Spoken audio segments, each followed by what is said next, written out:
I'll teach you how to remove old Microsoft account from Windows 11. So if you recently changed your Microsoft account on your Windows 11 and now you want to remove the old account permanently from your Windows 11 computer or laptop, then here's a video for you. So if at the end of this you found this offer informative, please don't forget to like and then subscribe. Now, to remove your old Microsoft account or delete it from your Windows computer permanently, all you need to do is go ahead and click on the Start button, select Settings, and if the settings is missing, come to the Search for app and search for Settings. Then open it. Now, once you open the Settings app on your Windows 11, locate and click on Account on the left side. Once you selected Account, then make sure the Microsoft account you want to use in your laptop or Windows 11 is what you have here.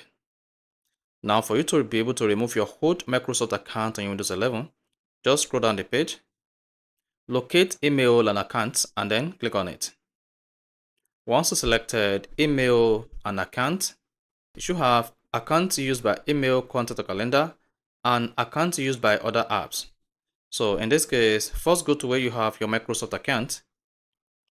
Click on the drop menu on the Microsoft account you want to remove. Then locate and click on Remove Account and click on Remove.